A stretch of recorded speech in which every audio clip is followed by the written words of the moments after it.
Pessoas que tiveram a vida transformada por Deus. Verdadeiras histórias de conversão rumo à vida. É isso que você encontra aqui no programa 180 Graus, o Ponto da Virada, que começa agora.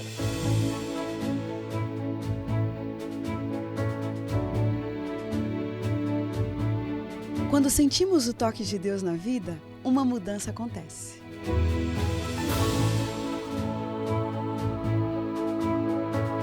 Surge à nossa frente possibilidades de felicidade plena. O toque de Deus restaura, renova, refaz.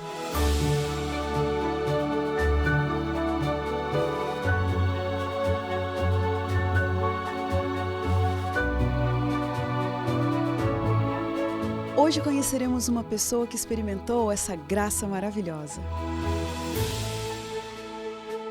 Ela vai nos contar sobre essa mudança de 180 graus que lhe trouxe paz.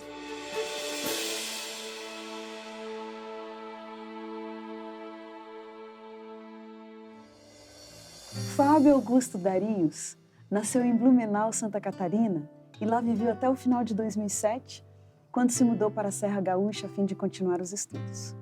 Filho mais velho de uma família muito querida e dedicada, ele sempre recebeu muito amor, teve acesso a boas escolas e cresceu sem que nada lhe faltasse, aparentemente. E um dia, sentindo-se despedaçado e sem muitas expectativas, teve um encontro com a pessoa de Jesus Cristo e descobriu que não há maior grandeza, maior felicidade que ter sua visão de mundo transformada em 180 graus. Fábio, que honra pra gente, que privilégio, que prazer ter você aqui. Muito obrigada. É uma alegria, viu? Obrigado pelo convite. Que boas lembranças que você tem, Fábio, da sua infância. Olha, nós temos só meia hora, né? Então eu vou ter que escolher realmente algumas, porque você acabou de sintetizar. A minha infância foi muito equilibrada, muito bonita, não me faltou nada. Sempre colégios, um colégio só, na verdade, um colégio católico, franciscano, tradicional. Então eu lembro de bons momentos naquele colégio, a família reunida aos domingos no almoço, então os meus irmãos, né?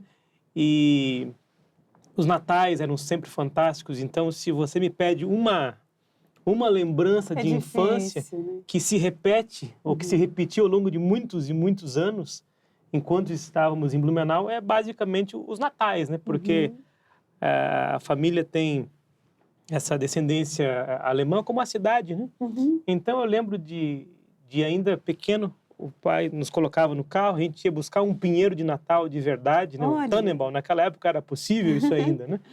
E aí levávamos o pinheiro para casa, então ouvíamos músicas natalinas, aqueles discos alemães, coros de óperas, e ali então fazíamos o enfeite do pinheiro.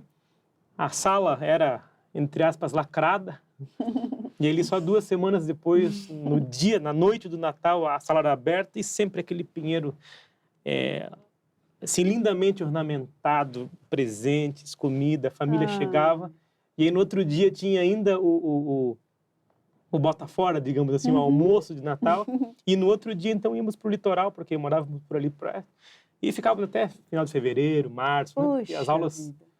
Enfim, as férias eram maiores, se estendiam. Né? Então, que tipo de educação que seus pais deram para vocês?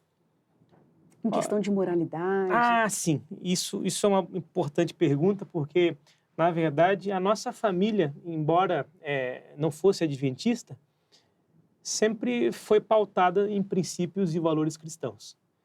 E eu posso me lembrar disso, cenas de infância mesmo, Páscoa ou véspera de Natal, nós com a Bíblia, a mãe com um trecho aberto, a gente lia, orava.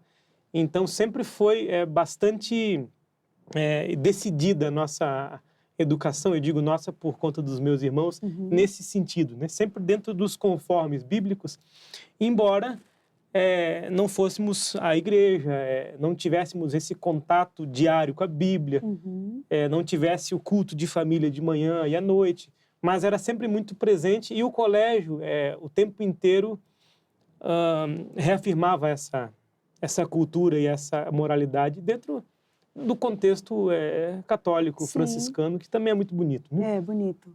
Uhum. Você, quando olha ali para você, assim, no final da sua infância, início da adolescência, como que você se descreve, assim, em questão de temperamento? No final da infância, sim, eu lembro de algumas cenas.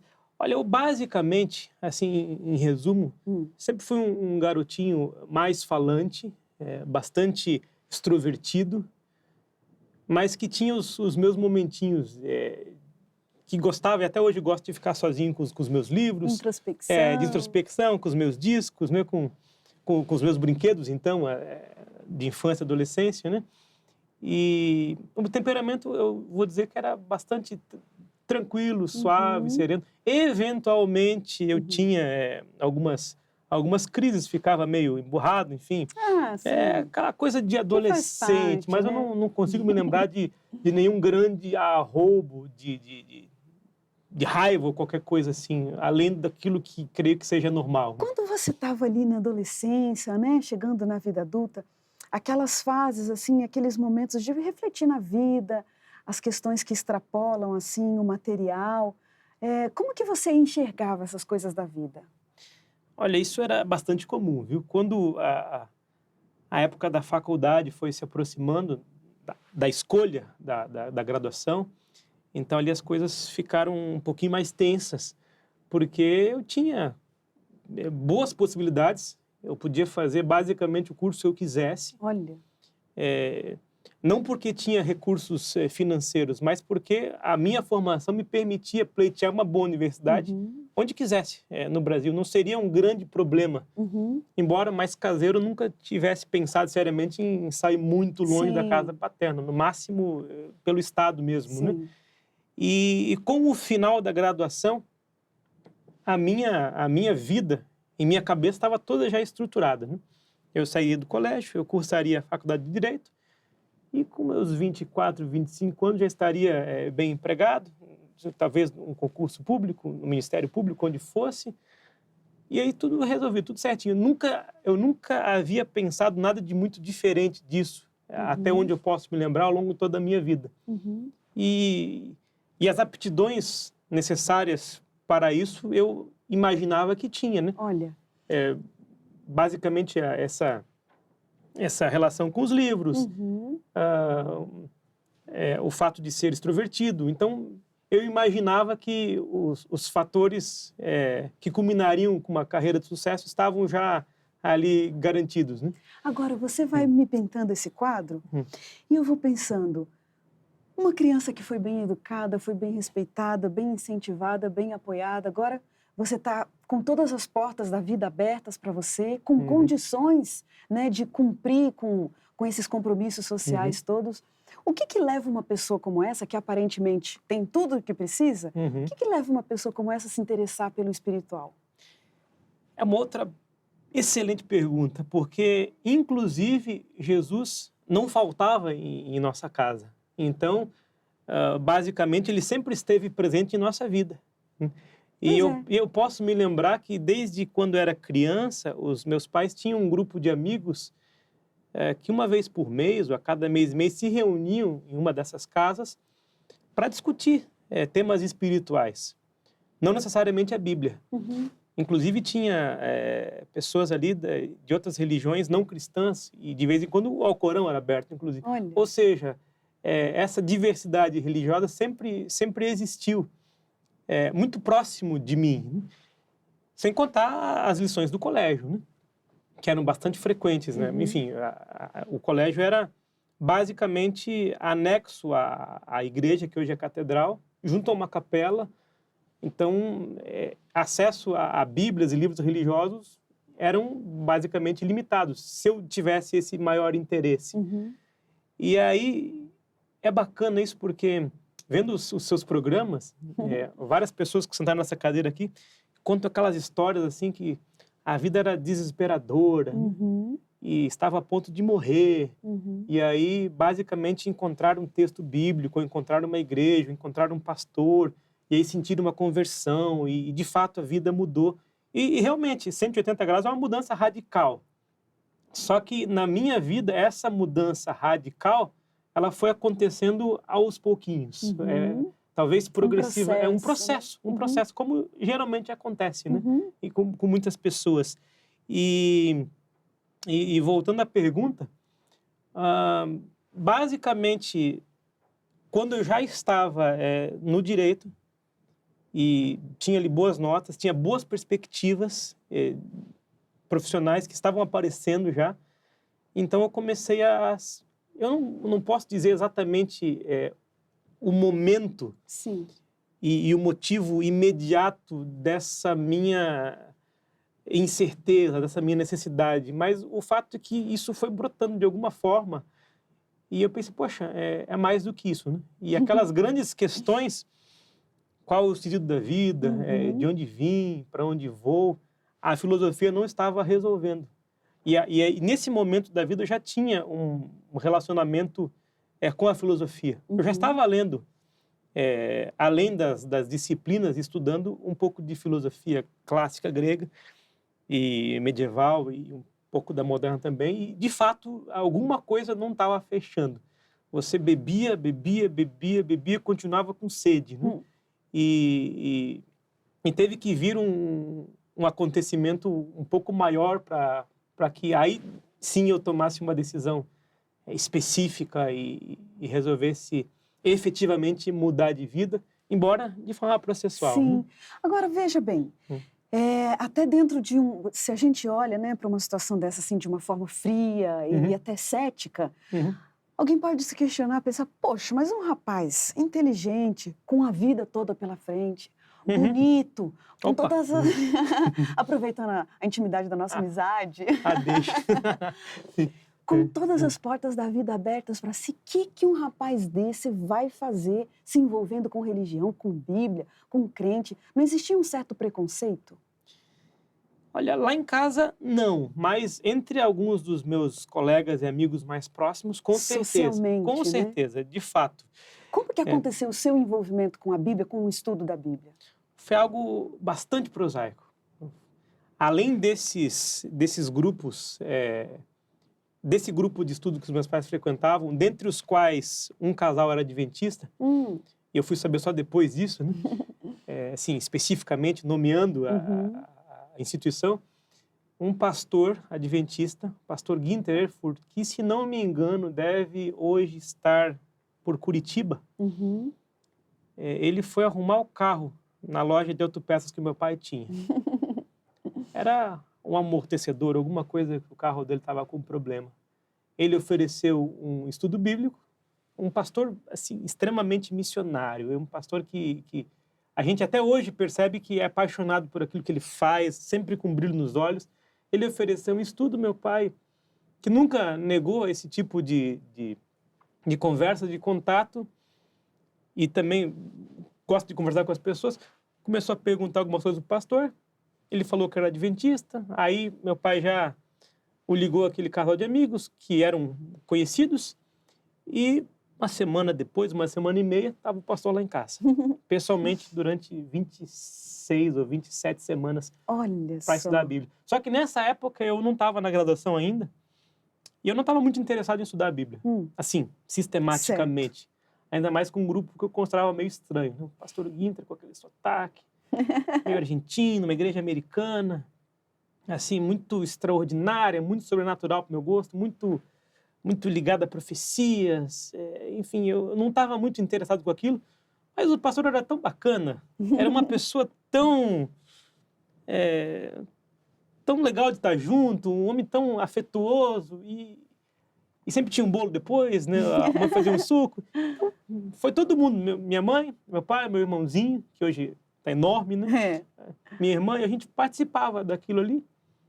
E aí passaram-se 1 ano e meio, 2, e aí quando eu finalmente, no curso de Direito, não vi mais sentido para aquilo, né, para minha vida, e entrei num princípio de depressão, assim, por conta disso, aí é que eu fui atrás do livro que o pastor Ginter tinha deixado lá em casa. Olha. E aí que eu fui descobrir que lá em casa já estavam os livros de Ellen White. Uhum. Já desde a minha infância, já lidos e marcados pela minha mãe. Gente. Está tudo lá na estante. Então, aquilo praticamente brilhou assim, na estante. Aí eu comecei a ler aquilo tudo. Gente, quer dizer, precisou você passar por uma fase de decepção, sim, né? sim. Uma fase de questionamento, quem sabe até existencial. Desencantamento mesmo. Né? Desencantamento com as propostas de futuro, com aquilo que você tinha sonhado de o ideário de vida para você, para os seus olhos se abrirem. Para alguns até pode ser que seja frescura isso, né? Porque assim, a cama estava ali, a comida estava garantida, estava tudo resolvido. Ah, mas não tem explicação. Só que é alguma coisa que só quem passa por isso, ou quem tem alguém próximo que está passando por isso, sabe do que eu estou dizendo agora. É uma necessidade que transcende qualquer materialidade ou qualquer coisa ligada à subsistência. Eu realmente me senti perdido, sabia onde estavam as respostas, mas parece que eu precisava passar pelo deserto, eu precisava sentir essa sede, essa fome espiritual para então encontrar verdadeiramente a luz que sempre estava próxima, né? Então o interessante é isso. Interessante isso, né? E como é que foi que aconteceu esse seu contato com a Bíblia e aquele momento de decisão e a virada de 180 graus de vida, né? De visão de mundo, que eu digo. Enfim, é basicamente a continuidade da história. Eu terminado aquele semestre, isso foi lá por 2001 para 2002, naquela virada de ano ali.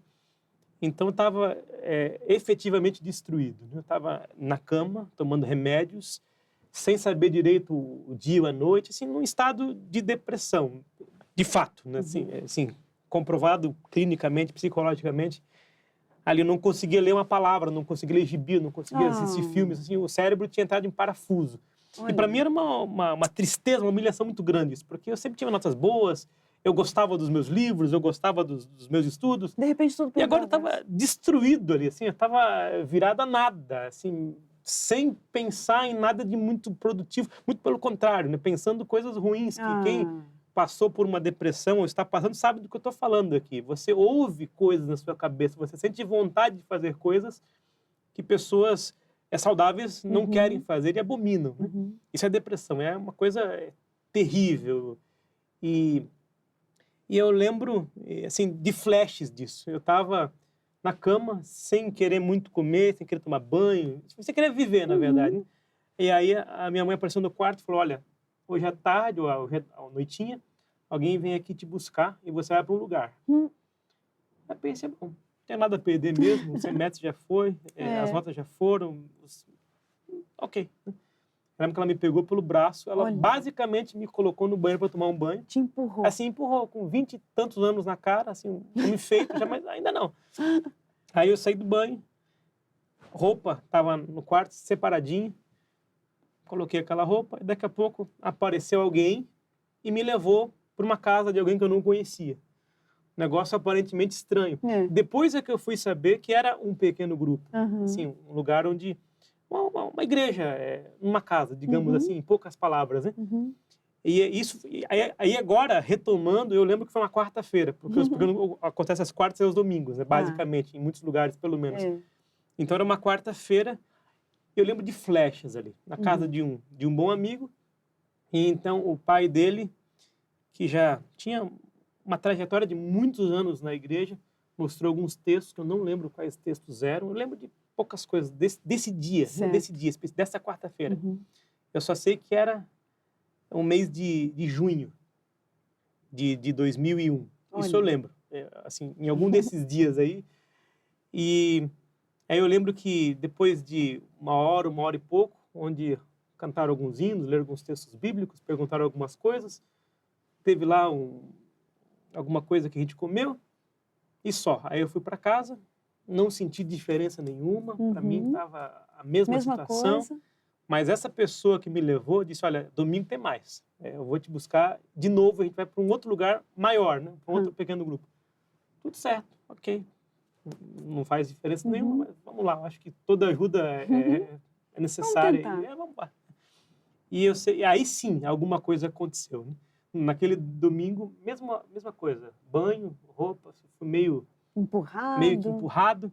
E aí era uma sala grande, e eu posso falar, a professora Vera Flores, a tia Vera, né? Que, enfim, tem um irmão, aliás, um filho pastor e uma família extremamente abençoada e que abençoa muitas pessoas, né?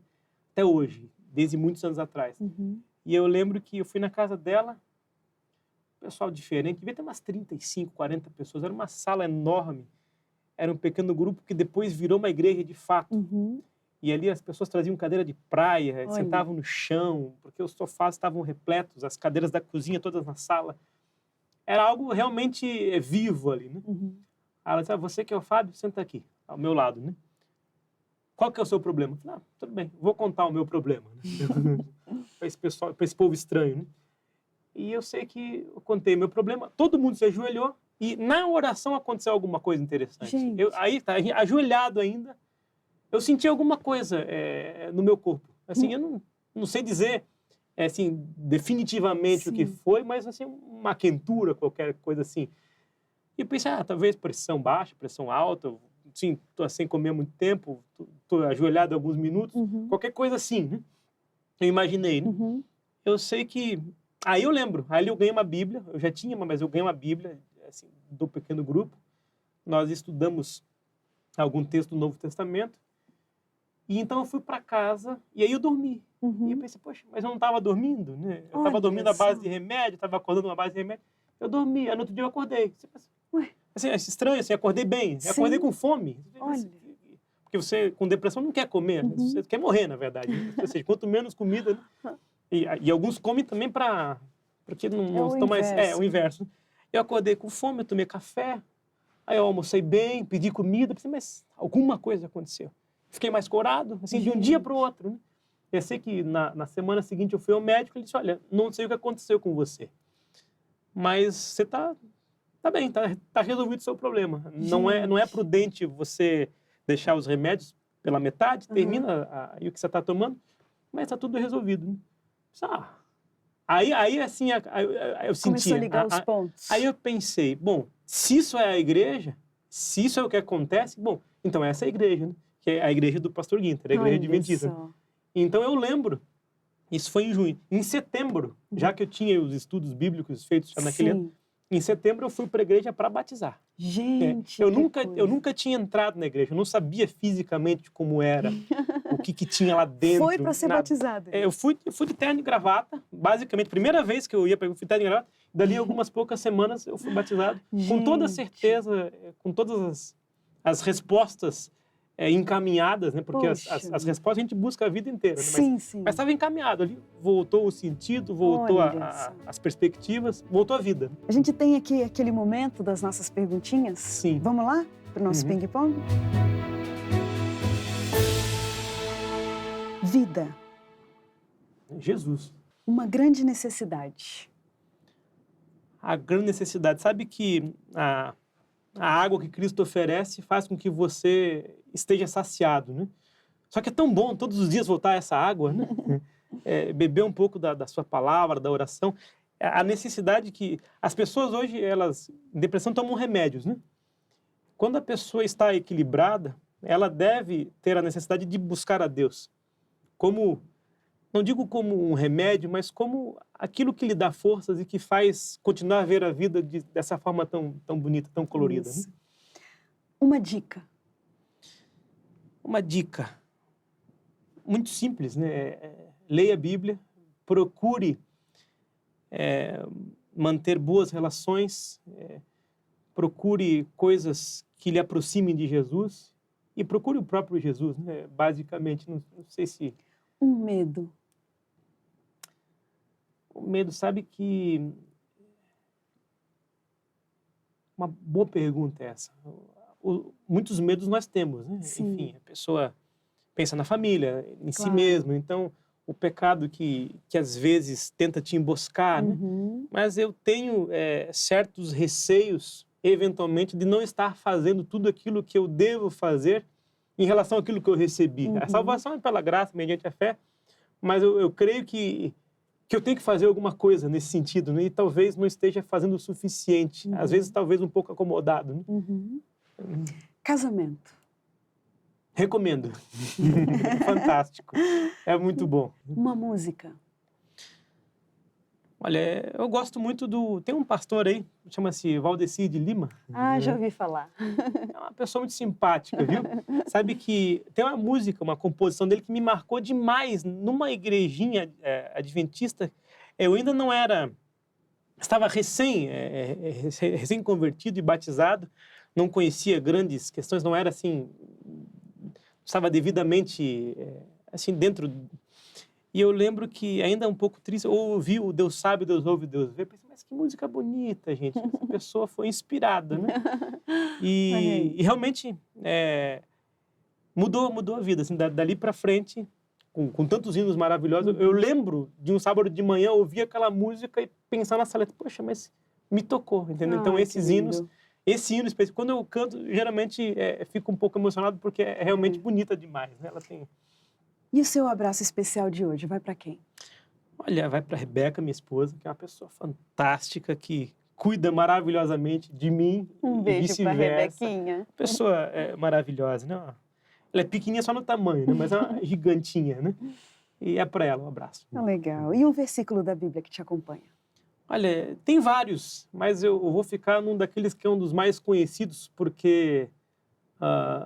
realmente é poderoso, né? O Senhor é o meu pastor, nada me faltará. Nunca faltou, não falta, e pela fé eu vejo que não vai faltar, porque...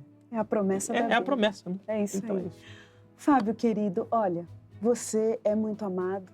Obrigado. Não só por mim, pelo meu esposo, na minha casa você faz parte da nossa intimidade. Obrigado. Mas com certeza você encanta por onde você passa, que Deus continue te dando muita luz e que você continue ainda abençoando muitas outras pessoas. Muito obrigada. Amém. Foi um prazer. Por dividir aqui com a gente um pouquinho de você. Obrigada. Bom, obrigado. E a gente termina o programa 180 Graus, o ponto da virada de hoje, feliz por essa história tão linda. E como diz o texto bíblico, era preciso que nos regozijássemos e nos alegrássemos, porque esse teu irmão estava morto e reviveu, estava perdido e foi achado. Um grande abraço para você e até a próxima semana.